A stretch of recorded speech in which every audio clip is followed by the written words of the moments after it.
வணக்கம் அன்பர்களே, நம்ம ஏரியா நிகழ்ச்சியில் இப்போ அப்படி அடுத்து போயிட்டுருக்கோம். இப்போ நான் வந்து பழைய திருவிழத்தில் பார்த்துருப்பீங்க. இப்போ அதிநவீனமாக மாறிடுச்சு. அதுக்கு ஏற்றாலும் ஒரு சின்ன சந்தை இறங்கும். சந்தை இறங்கல முதல் கடை வந்து நம்ம அண்ணங்களை வேறு ஒன்று சோலா ஆப்டிக்கல். கிட்டத்தட்ட ஒரு திருவிழா காம்ப்ளெக்ஸ் இருந்த காலத்துலேருந்து போயிட்டுருக்கு.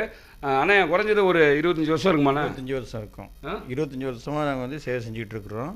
அதுக்கு முன்னாடியிலேருந்தே எங்கள் தாத்தா காலத்திலேருந்தே 75 இயர்ஸாக நாங்கள் ஆப்டிக்கல் தொழில் செஞ்சுக்கிட்டு இருந்தோம். அதுலேயும் இப்போ வந்து 25 வருஷமாக நாங்கள் இந்த பகுதிக்கு திருவள்ளத்தேற்று வழிய ஏரியாவில் கடை வச்சுருந்து சிறப்பாக செஞ்சுக்கிட்டு இருந்தோம். அது இப்போ அந்த காம்ப்ளெக்ஸ் இடித்ததுனால தற்சமயம் இப்போ இந்த திருவள்ளத்தேற்று எய்த்தாப்பில் உள்ள பாவா மெடிக்கல் அருகில் உள்ள சந்தில் முதல் கடையாக எங்களது கடை இருக்கிறது. இப்பொழுதும் சேவைகள் செய்து கொண்டிருக்கின்றோம். சிறப்பாக கண் பரிசோதனை செய்து கண் கண்ணாடி வழங்கி கொண்டிருக்கின்றோம்.